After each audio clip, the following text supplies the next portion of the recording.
Hey there, welcome to Pet Chronicles, the best pet channel on YouTube. In today's video, we're answering a question that's been debated for years. Are pets born with their personalities, or does how we raise them shape who they grow up to be? Some dogs are laid back, some cats are clowns. Some critters are somewhere in between. Well, we can guess at a dog's personality based on breed, or a cat's personality based on early experiences. Ultimately, every animal is an individual. For example, if a puppy is curious and approaches a stranger, they're more likely to grow up to be a confident dog who's comfortable around people. If they cower, they may grow up to be more shy. Well, in the first year of a pet's life, their experiences can have a lifelong impact. Think of the first year of your pet's life as comparable to your own childhood. This must mean that their personality changed. But did it really? Well, it's possible, but it's also possible that the separation anxiety didn't develop until now. Many common behavioral issues can be trained out.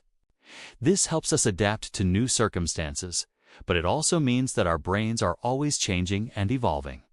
If your pet seems to have a personality change, it could be worth a trip to the vet to rule out anything physical. We've said it before, and we'll say it again. Breed does not determine behavior. Most dogs can be trained to be loving, loyal companions, even those that were bred to be working dogs. But how a dog is raised determines if they use their natural instincts in a healthy way. Urinary incontinence, for example, can make a dog anxious, destructive, or depressed. Luckily, this is something that can be treated. So if your rescue dog came to you skittish and anxious, with time, patience, and positive reinforcement, you can help their brain adapt to their new life and help them live a happier life. Well, for starters, socialization is key. Exposing your pet to lots of different experiences, people, places, using positive reinforcement methods instead of punishment is the best way to help your pet learn. And things can help them develop into a confident, happy adult. You can socialize your puppy by taking them on walks, to the vet, and to doggy daycare. With patience and consistency, you can help your pet reach their full potential. If they don't get it, they might act out. So make sure to provide plenty of opportunities for your pet to run, play, and explore. Your pet inherits certain traits from their parents, but their experiences shape their behavior. This has been Life Noggin. Don't forget to keep on thinking. As responsible pet owners, it's our job to help our furry friends develop into happy, well-adjusted adults. With love, patience, and understanding, we can help our pets live their best lives. Or if you have an adult cat or dog, you can try new activities like going to the dog park or the cat cafe. And while you may need a professional's help, most animals can learn new tricks, overcome fears, and live happy, healthy lives. Well, turns out that our environment and experiences can actually turn certain genes on or off. Knowing what to expect day to day can help them feel safe and secure. And clear boundaries help them understand what is and isn't okay. And while you're down there, hit that like button and subscribe for more. All of this can contribute to a happy, well-adjusted pet. This is epigenetics. Since a dog or cat's personality is largely determined by their behavior and experiences, their environment can actually influence how their genes are expressed. Whether or not they develop problem behaviors is almost entirely determined by how they're raised. Well, it means that a dog's behavior is not set in stone. You can train a dog to be whatever you need them to be, regardless of their background. So judge the dog, not the breed. Dog bites and aggressive behavior are usually the result of poor training, lack of exercise, neglect, or fear. Basically, if you wouldn't act aggressively in that situation, neither should your dog. This is called neuroplasticity. Animals, like humans, can have anxieties triggered at any point in their life. And while we can't change their past, we can work with them now and prevent future anxieties. And that reactivity might be written into their genes. But epigenetics suggests that the opposite can also be true. If that dog spends time with their human family and learns that strangers are nothing to be afraid of, then they won't be reactive and will be more likely to be friendly, no matter what their DNA says. During that time, their brains develop quickly and are incredibly flexible, meaning that their personalities are still pretty malleable. Their behavior is basically a big question mark, but that also means it's an opportunity. It means that you can help your pet build confidence. Similarly, a kitten who approaches a new toy is probably going to be a confident cat, but one who hides under the bed might be more timid. And most importantly, lots of love. You can help your pet grow up to be confident, well-adjusted, happy adults. One study of puppies found that those who had more socialization with humans and other animals were less fearful and more friendly as adults. That means that socialization during puppyhood helped make these dogs more confident.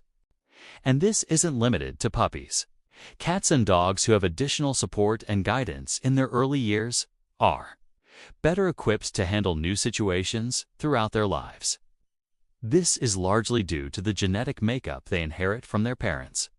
That's part of what makes them so amazing.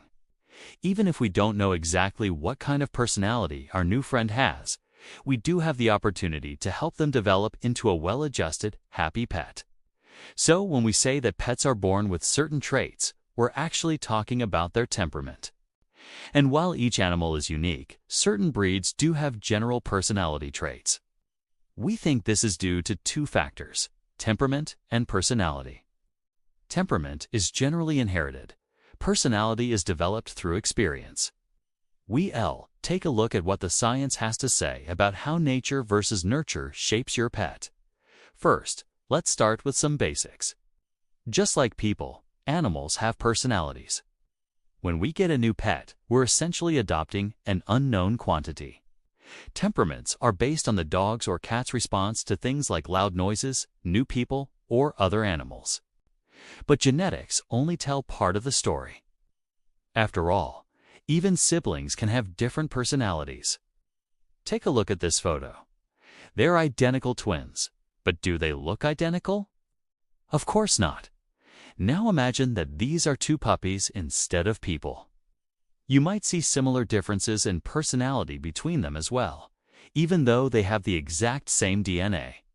In fact, studies done on twins in the dog world found that the heritability of behavior ranges anywhere from 27 to 70%. This means that while genetics play a role, a lot of your pet's behavior is still up to chance, which means that you can influence their personality as well.